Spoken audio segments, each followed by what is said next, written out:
I suppose particularly, Candace, you mentioned in your introduction that you aren't sure how you show up in your community work as an artist, but I recognize that you have an artistic practice. And so I wonder if you can tease that apart a little bit, those threads that connect your artistic practice to the work that you're doing in the community.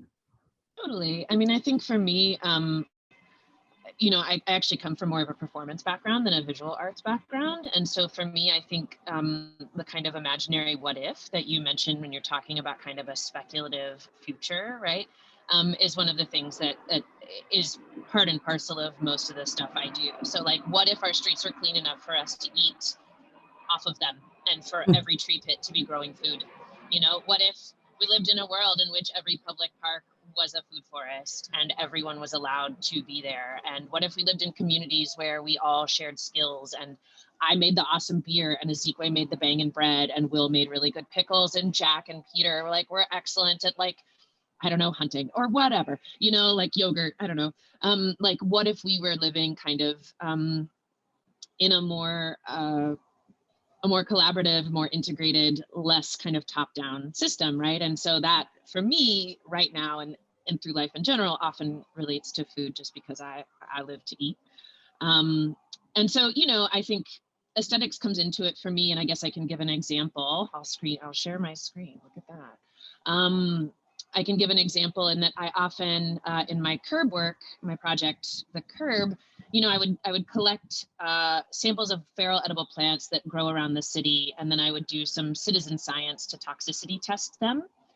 So what you're seeing here is tests of plant matter from Cornell's Nutrient Analysis Lab. And anything that is clean enough to eat as compared to the EU standards for heavy metals in our food goes into a banquet that I make for the community for free. So this is when I had the spring before the pandemic hit. It was for people who have uteruses, and it was not only a meal, but also a conversation about how we can ally with plants to reclaim our reproductive health. So all of the things that I served were foraged from around the greater New York City area. You know, and so, you know, kind of collecting Asian short crabs from out on Long Island and putting them into a soup, into a congee with seaweed and ginkgo nuts and field garlic, and like making these kinds of meals that are beautiful. I aspire for them to be beautiful, but also kind of tell a story or speak about relationships and history. Yeah, and I don't have pictures of the soup here. I just have my cute little menu I made. But this kind of idea of thinking about how you can meet anybody where they are, and try to get them to, pardon my French, give a shit about the things that you give a shit about. And so like food for me has always been one of those places where just about anybody can get hooked. Yeah, I'd be curious to hear how other people kind of respond to that. Like Azikiwe, you're sitting in a souvenir shop right now. Like, what is the aesthetics of a souvenir shop, and what is the potency for you around that with connecting to people? You make a circumstance that people already understand and that people feel ownership over, then you're able to use that as a new benchmark to move forward. So instead of trying to explain something from 0, you're starting at 5 and you can get to 10 a lot faster, or 5 becomes 1 and you can get a lot farther. So when trying to include people in this larger New York narrative that are very often left out. See, I've got the logo. This is we have it's an apple sideways. I did it wrong. It's an apple core. It's on the hat, right? I'm literally just like in my work clothes. Well, when I think about New York, our logo is this apple, but apples, Candace, stop me, not if, but when I'm wrong.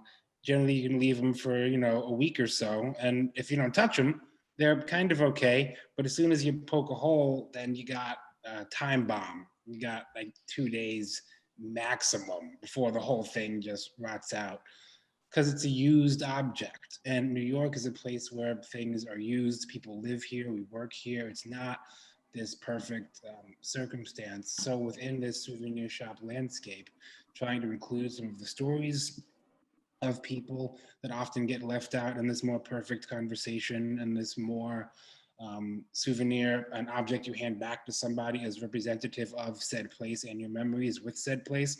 What if we could have objects that had people that looked like us, or that had, you know, stories told by us?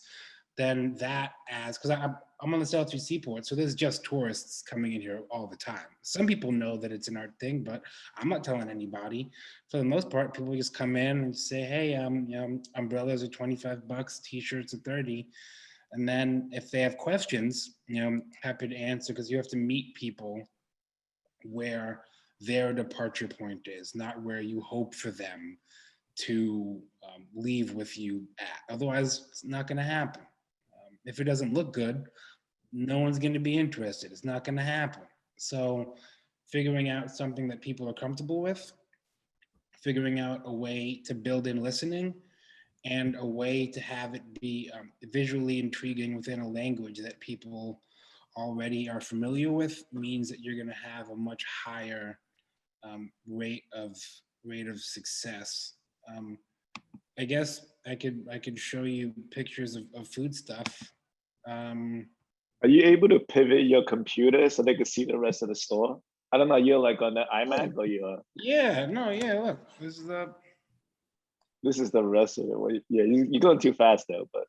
That's yeah. the coolest souvenir shop that's ever existed, though. I just want to be clear. Like, there's no garish overhead lighting. Yeah, right. I mean, it feels like the ones that I remember going to, but I don't know. Maybe my head's just all messed up. It's also highly possible. Here, so what about this? Okay. So at the beginning of the, you know, ongoing pandemic, a lot of the arts institutions found out that brown, poor, and other demographics, I don't know, they didn't really bother to delineate. They just said anybody that's not just like a straight white male all of a sudden exists, and we need to do something for you. So I figured, what better way to use this very, very silly awakening moment to try to put their resources where their mouth is. So I made up a weird art thing so that I could take the cash and then turn it into food and give the food to the people that needed the food. So the New Davenheim Food Bank, the first version of this was at Elijah Wheat Showroom, which is in upstate New York. We had, you know, nice tote bags, because 5 and 10 cents for a grocery bag isn't a lot of money, but when it is, and it adds up. So something that's, you know, reusable, also looks very pretty, so you don't throw it out. And then we just bought groceries. So then we just bought groceries and just handed them out to whoever was in the neighborhood. And then over the course of this past year, we've ramped that up, and now have these flyers in 3 languages that we put up every other week around the neighborhood. And then whoever comes, come get some food, right? So we're all volunteer based. We have 2 commercial fridges in the Black Painters Academy space that we fill with food. This is some of the non-perishable stuff. Every now and again, we get one really funny object that I like to keep. That butt potato, I just couldn't. I just kept it for as long as it would hold for. The line starts around 7:45 a.m. and goes all the way down the block. Oh. Say which block? Eldridge Street. Eldridge Street in the Chinatown neighborhood of Manhattan. And we try to get to as many people as possible. We have people that have literally started learning English just to say hi, which is wildly unnecessary, but just very kind and very nice. This is from Irene, who comes every week and wrote down our names for us. So every bag, we try to have as much, fresh produce as we can just afford from week to week. Sometimes we get donated food. Natura, the food selling company that sells to restaurants, has been helpful in helping us get some of this. Like, look at this. This is the size of my head. So about 140 bags of this. We do the grocery shopping ourselves because the community that we're serving is an older Chinese community primarily, and they have very specific food needs. So they tell us if they hand us back the food, then they don't like it, and if we find it on the street, they also didn't like it. So then we can just buy different food the next time, which is really helpful. So this is what it looks like over the course of an average week. Sometimes we do food rescue stuff. This is our logo, and the logo is based on the nail salons, right? They always have the hand holding the flowers, so we just added some food to that, and then we have a food subscription which helps keep us open, and we turn them into pins. It's $3, $5, $10, $20, and $50 a week at whatever level is okay for whoever wants to throw in some cash. Anybody at $10 and over gets an enamel food-based pin once a month. That the $5 a week that you may not notice from your bank account would be a giant boon to the people that do notice that amount of cash, and it turns into real food for them to have. Oh, and then these are fridges, right? We got the one fridge that we use primarily, and then when we get frozen stuff, we put it in the big silver friend down there. And then look, all the food's gone.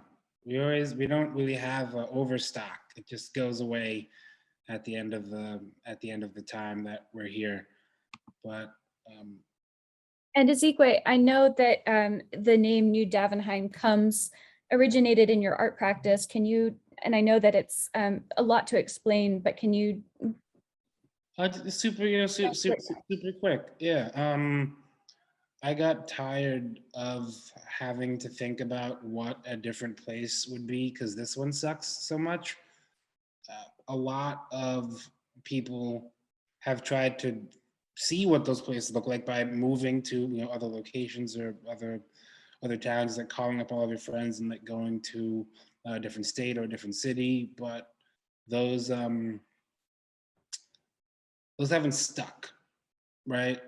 That's a longer conversation for later, but some of these towns I combined the names of, and the names of those towns turned into New Davenheims, the 5 most densely populated Black cities in America: New Orleans, Detroit, Jackson, Birmingham, and Savannah. Moved the words around, and very loosely translated, and Germanic Jewish, it translates to a new home for now, which I was not aware of. I told a friend and he asked if I was aware, which I'm not a very worldly knowledgeable person. I was not, but what a pleasant surprise. What a pleasant surprise that was. So if you can make a home that's safe for those of us that it's not safe for, that is based on the actions that others have already taken, the landscape, the visual cues that already exist. There's a way to make what is a fake thing. Now, the New Davenheim Food Bank has been running for almost a year, and based on these ideas, is now a real place that people come to, that they come and get a very crucial physical need taken care of. They get to eat something. Everybody likes to eat something, especially if it's a nice thing. I mean, we didn't have crabs. We'll have to talk to Candace about how to get some crabs. But we're working on it. We're working on it. Jack and Peter, so I know that there's there's certainly no comparing the COVID crisis, the COVID pandemic, to the AIDS crisis of the 80s and 90s. But having lived through that yourselves, do you see, are you finding that there are strategies that we can adopt in our present moment that come from your experience surviving that time, along with your communities, and sort of being a shepherd of your community through that time? Well, pestilence was definitely conceived of in relationship to AIDS. And the way that I work, I'm not really, I love words, and I love word play, and I love intricate and descriptive ways of communicating, but also I like sensorial and kind of expressive means to exchange with people. And so rather than looking at pestilence as being about AIDS, I took the idea of epidemic as a broad way of things that replicate. And I think Azikiwe and Candace spoke to this a little bit about the way that food rots and deteriorates. But when it rots and deteriorates, it can be recomposted. And so this idea of life and death as being part of an experience and not necessarily the end or the beginning, and especially when we're sharing that with other people, so that it becomes more of a social. And when I think of pestilence and the idea of fertilization and compost, we're talking about culture and cultivation, and that's where the wordplay starts to come in, because I take it literally, like a culture, like a rot, or you know, some kind of you know, biological deterioration is a culture. And so I look at penicillin, I look at wine, you know, you look at all of the things that happen from that kind of fermentation, and then also looking at compost. So that becomes our creative contribution to this idea of the world that we live in, and particularly a world around plants and nature, and especially the nature that happens in our case with Petite Versailles in an urban environment. Peter, I saw that you dropped some links into the chat here. So yeah, I'm putting a number of different things.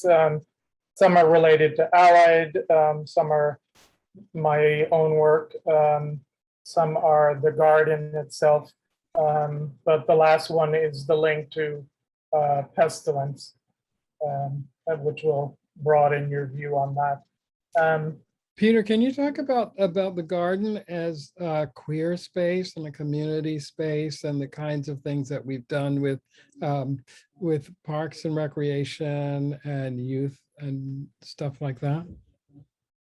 Well, I think I could, yeah, certainly enumerate the, 25 years of things that have happened since we started the garden, but more importantly, to Jessica's question, is how people respond to crisis and what it generates. It was very fortunate that there were people that created ACT UP and were able to bring drugs into bodies sooner than later.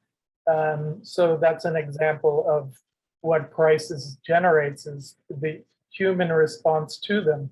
Otherwise, we'd just be going along our merry way, kind of oblivious to, other people's conditions, really, until it becomes more focused on the personal. Certainly the garden, my catchphrase is that we grow culture. We don't really grow food in the garden. It doesn't have enough light.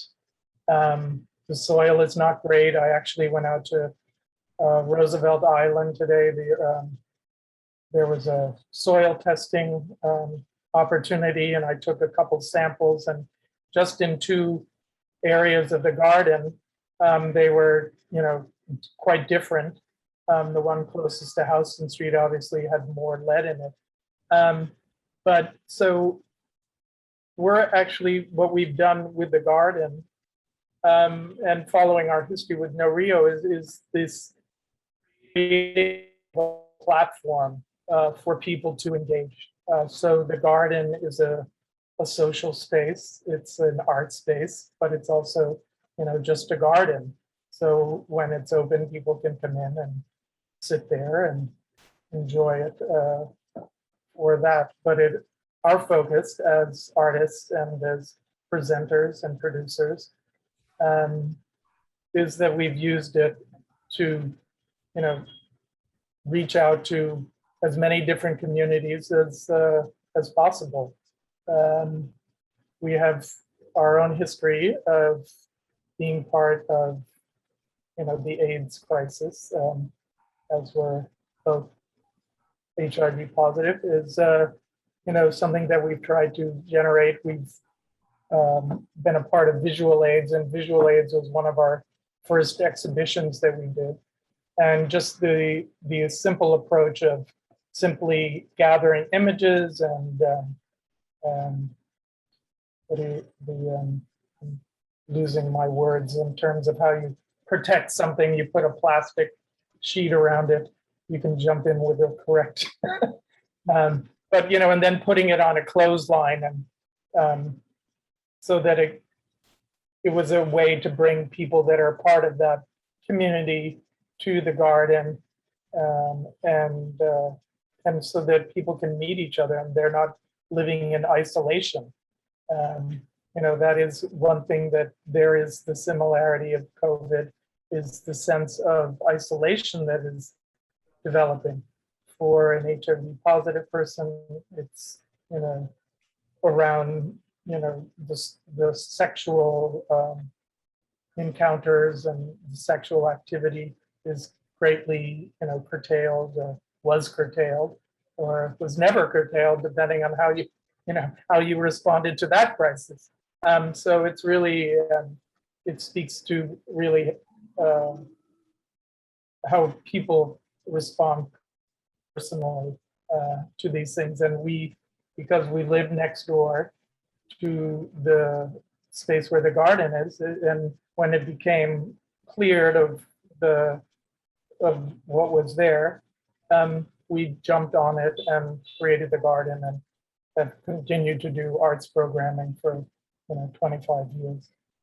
But Jessica, to summarize the answer to your question quickly, the comparison or correlation of AIDS and COVID is not really something that I do, and I don't think it's something that Peter does either, because we don't really see them as being separate situations, and again, it speaks back to this idea of looking at things broadly, like this whole idea of infection, of infestment, of plague, and pandemic. These things have always been here. And so the human, the politics especially, when you look at the politics around AIDS, which was preventable, and the politics around COVID, which were also preventable, both unnecessary. And so this idea of looking at the ancient and past history of how things spread, with the idea of cultures that did not have the proximity that we do now, where travel is so immediate for many people, probably not most people, definitely not most people, but enough to transfer a virus. And so these intersections of cultures and of people become part of the story. And it's really not a story of beginning and end. Peter talked about Anansi, the African god of stories and storytelling. And it's very interesting that Anansi is really depicted as a non-gendered, we would say transgendered, but Anansi kind of appears sometimes as female, sometimes as male, but more often in the storytelling as not gendered, and is a trickster. So this idea of like playing or like fucking with things is our modus. This is like our practice, and is sometimes and often is some with a dark humor, but sometimes like an old like Yiddish shtick, you just gotta laugh. So this is our relationship of what we're thinking about AIDS and COVID, is that they're not necessarily opposite, nor are they separate. Certainly not the same, but they are part of an experience that's human for sure, but it's also viral. It's animal. And one of the things that we found out from pestilence, and was really surprised me, is that viruses are not living things. Viruses are not biological life, but they need to have life in order to replicate. And they emulate life and biological systems in order to propagate. So, it becomes this vastly metaphysical thing that we're able to simplify and contain in our little corner of our little garden, in our little neighborhood of the Lower East Side. Metaphysical and metaphorical. Yeah, I think, exactly. yeah, we're in a very fertile moment with these sort of, I think, waves of converging waves of crises we've had in the past several years, that politically, economically, socially, as a populace, we've empowered ourselves to tear down monuments and to reimagine what we think civic art should look like. I think all of you as artists should have a better idea than most of us what should replace those monuments, and what should spring up in culture as we emerge from this, and hopefully we will soon. I know, Will, you just founded Home Gallery last year, and you did it in response to the pandemic, or in response to conditions in your community. Can you talk about that a bit? And then maybe if each of you has something, if you can think of a playful or specific response to what you think should replace the toppled statues, what should civic art look like in your view? Not to put too much in front of you. I always forget what you're talking about now, but all kidding aside, I think I've been, once again, my background, it's in the military. I served in Iraq, and then I used the GI Bill to go to get my MFA. And what the school really was therapy. I didn't know that's what I was doing. I was just really going through therapy at grad school. And ultimately, I found that, I think because with Afghanistan now, that's been going on the last week, the truth is, if we treat the American soldier the way we judge like other soldiers in past wars, Bush should be on trial for war crimes, and then to lesser extent, all the soldiers and politicians that were part of it, including myself, who was part of the invasion. And I think, when I look at Afghanistan, I'm given this second chance to raise my son, to do things, and the government gives me money to just stay alive, because they don't care about the truth. They care about statistics, and they don't like it when 22 soldiers supposedly, of 22 veterans kill themselves a day for one of those statistics. So they care that they want to keep people alive, but they don't want to look deeper into the issue. So I think many of the panelists and also the attendees, we realize that a lot of the government, a lot of the people who should be more vested in a proper solution or in the truth, they don't want that for whatever reason. And so I think it's up to us to kind of do our part. So I'm an artist, I'm also a citizen, and as an artist, I think, I just feel like the country was getting really dumb. It would never dawn on me that Trump would get elected, and obviously he did. And then the stupidity keeps going and going into even today. So I feel like we as artists need to kind of like comedians. I have this thing where I use this example a lot. I think Dave Chappelle is a great thinker, comedian, and he's able to pause a lot of concepts for the mass audience easily. And if he never put his work on Netflix, on YouTube, and you could only listen to him inside a concert hall or a comedy club, then the country will be lacking that knowledge that I think a lot of artists are able to do. We're able to convey thoughts in different sensations versus just like an essay. Like I love Obama's essays, but not everyone receives an essay. Some people receive color, sound, a lot of those things. So I think as an artist, I feel like we need to step up. No different than all the comedians stepped up to get Trump out. So the window was a way. I walked by in middle COVID, and I know Lower East Side pretty well, and there's nothing wrong with commercial galleries, but they're not really meant for the public. They're meant for a certain art system. That's great, but I think as a society, we need that. And this is in the middle of COVID where everyone was stuck at home, and they were like everyone was going to hiking. Everyone I knew during COVID was hiking somewhere or like running outside, but there was no art. Everything was closed. So I rented the window next to James Cohen, and we started to let artists play. So, and it just, for the most part, we just let them play. I'm not a gatekeeper. I'm just giving you a space. I use the money that the government gives me, and I give it back to the community. And I think that's how that came about. And I think it's very therapeutic for the artists. And also, I know a lot of artists complain about not making it into like MoMA or Whitney or whatever it is that they want to make it to. So this is it. Like, you get to have your work next to James Cohen, next to private collectors, and like prove yourself. Like, figure out what's that validation for you. Like, and more often than not,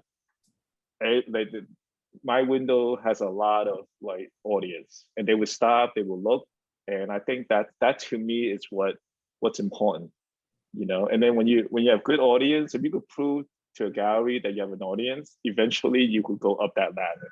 But the museums and galleries shouldn't be the only thing that we look at. I mean, the art conversation, 99% of art should be about the feedback between the public and yourself, and you're learning, you're listening. So I think that's it.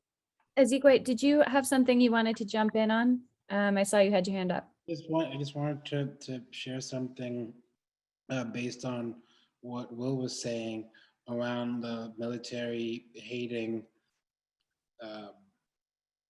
what they're responsible for.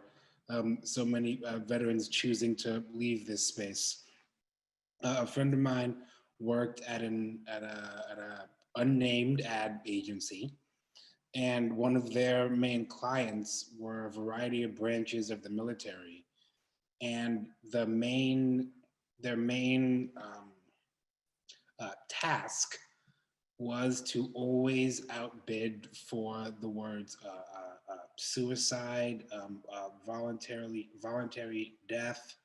It was like 10 words that if you were signed into your Google account and you would type any of those words in, they would know that you were military, and then would just send it to the military immediately, so that they would call you and then try to not necessarily not have you actually, end up suicide prevention of any sort, but just keep it off the internet, basically, which I found really bothersome and really disgusting. So it's something that they are aware of. And I'm the the only person in the family that never enrolled. Enlisted? Will? Enlisted? Enlisted? Okay, sorry. I clearly I don't know the correct words. But yeah, I always found that to be particularly troublesome, that not only do they know, but they're paying money to vanish that fact from the internet for people that need help. Yeah. I'm sorry. I was gonna say, I think we're running kind of towards the end, so I will say this quickly before we go.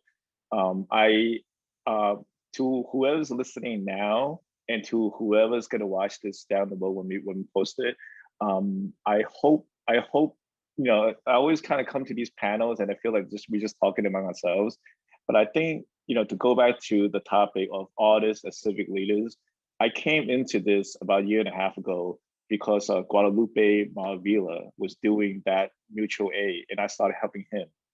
And then I did it for about a year. And then now he's busy doing Socrates Park and all that, like he's art stuff. So now it became, I'm there all the time. And then I'm taking the food from that church when we have surplus to take it to Azikiwe's food bank. And then from Azikiwe, we somehow got into this conversation, and I met Candace and Peter and Jack. So I don't want to romanticize. I think it's important not to romanticize these kind of civic duties. You just all have to kind of participate and figure out the things that you like to do, people that you vibe with, and just be there, even if it's once a month, twice a month, or a subscription. We could all do that. We could kind of take back some of that agency, that instead of just kind of always hoping the government or like something would do something for us. If each one of us just do a little bit, it will see a big difference in our community. So that's my that's my thing. Absolutely, Will. I think a lot about, I often reference putting myself on a mycelial mat with other people. So if you don't know what that means, mycelium is the network that is mushrooms, right?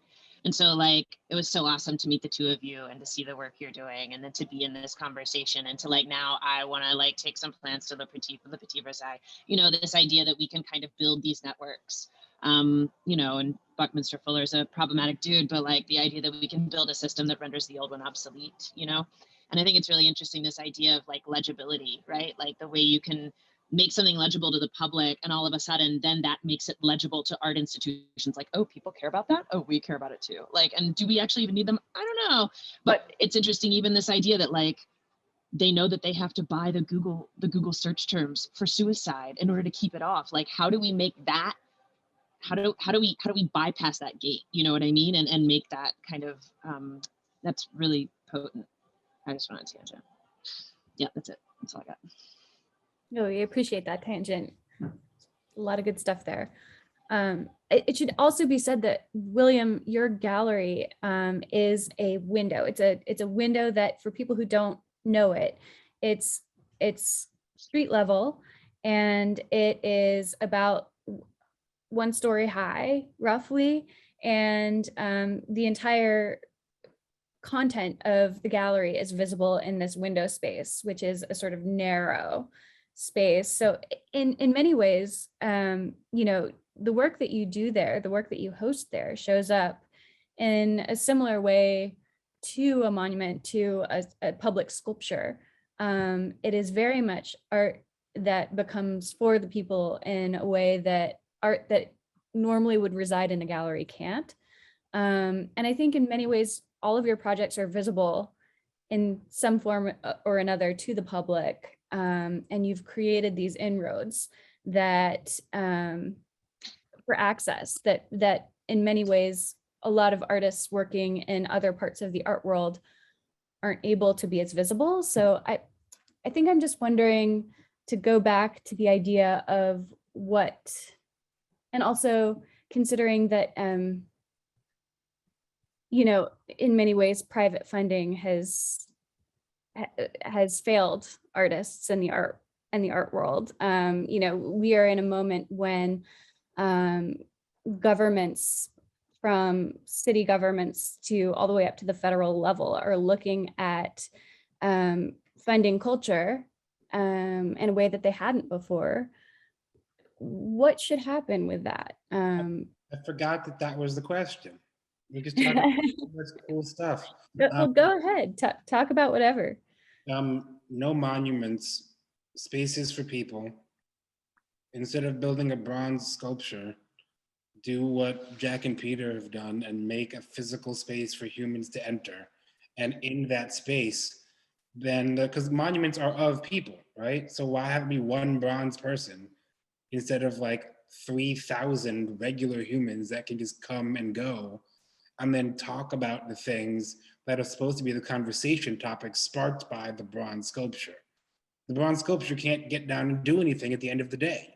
The people that are sitting in this park, when you have these queer spaces, when you have these Black, brown, and othered spaces, then the conversations that we don't feel safe having in public, we can have there and then go and do the things that the monument is supposed to be speaking to. A living monument.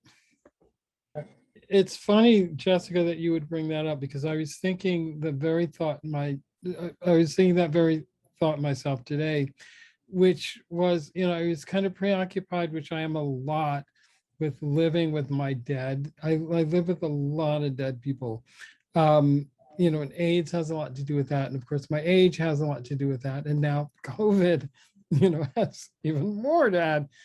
And so I was thinking of Civil War monuments. And, I kind of also have these debates with myself often. And so I'm debating to like a Confederate, like some conservative, about like, why are you taking it to the monument? And I was thinking, well, the dead are with us all the time, or I think they are. I don't think necessarily everyone thinks about the dead, but our lives, we create things, and they're not necessarily even physical things, but we have relationships, and those are remembered. But some of us do really fucked up things. And they're like big fucked up things, like racist, like horrible things, like the Confederacy. And so a monument and a memorial to someone we carry with us, inside of us all the time. And sometimes we make efforts, sometimes we don't, sometimes we combine with people. But when you put a monument in public, it is an honor. Like the idea of constructing a monument or a memorial is an honor, and you cannot honor people and things that are bad, that are destructive. You just can't do it, because it's self-destructive. It's just, I think, is a no-brainer. And so that idea of first of all destroying memories that we don't want to have. It's not that I think memory, like the memory of bad things, is very important, because we want to remember not to do it again. But we don't want to construct like a physical or even like a remembrance that's upheld in this honorable way, because it's not honorable. It's terrible. We should forget it. Like we should forget Sherman. Like all of these people, we'd be not only perfectly fine, but the world would be better if we did not have monuments and memorials to them, aside from education and history. History is good. History is important. So Azikiwe, I feel like we're saying the same thing, is that this idea, like the answer to Jessica's question is I like making things. I love things. Things are okay, and they get problematic. Yes, they obsess. But this idea of having a new way of remembering and of honoring by our acts, by our deeds, and by our remembrances, I think, would be the logical juxtaposition. And again, I really pause to think about replacement. I don't like either or. I like and I like additions and embellishments and even reductions that are a betterment. But I don't think we need to replace things that we tear down. I think that we just need to keep building and constructing.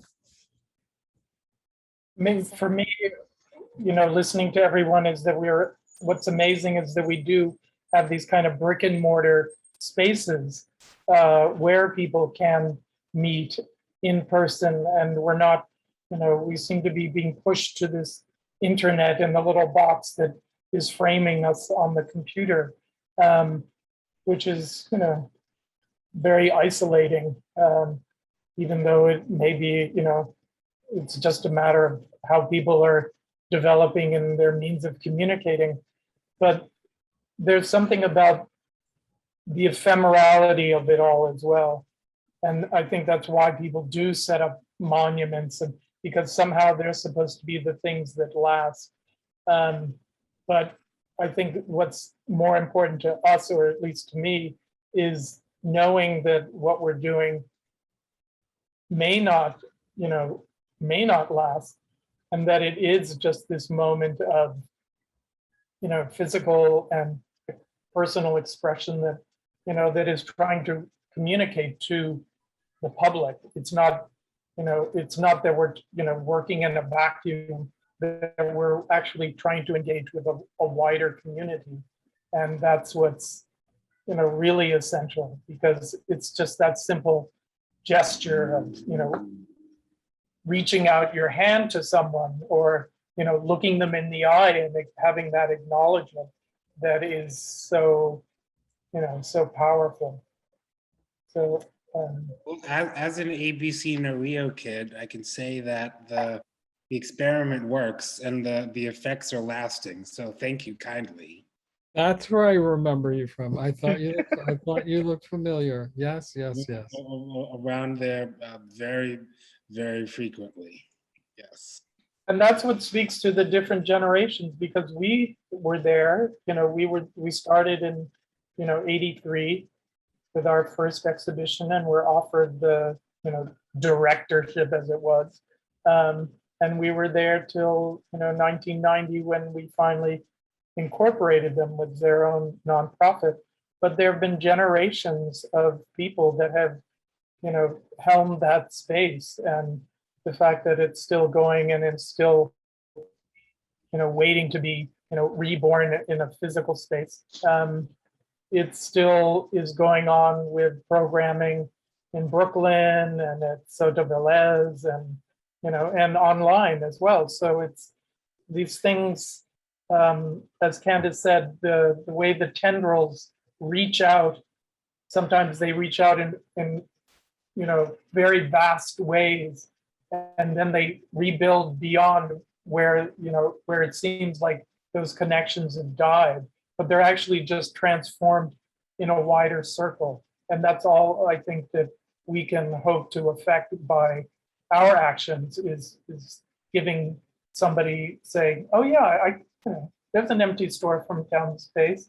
There's a garden down the space. I know that they need help, and, let's get involved.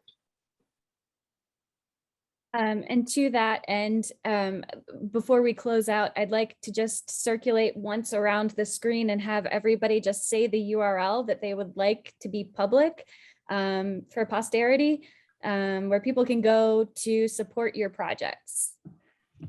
Somebody just kick it off.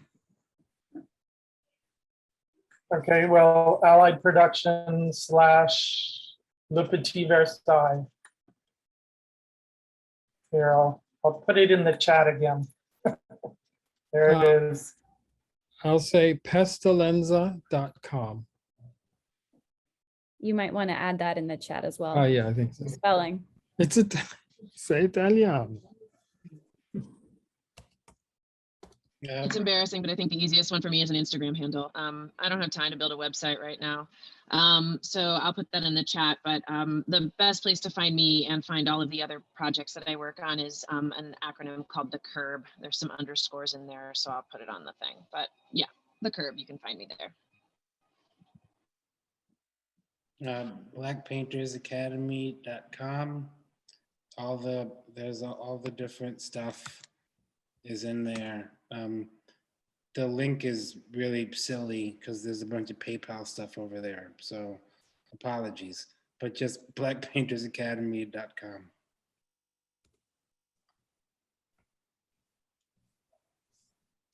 You could just go to their website.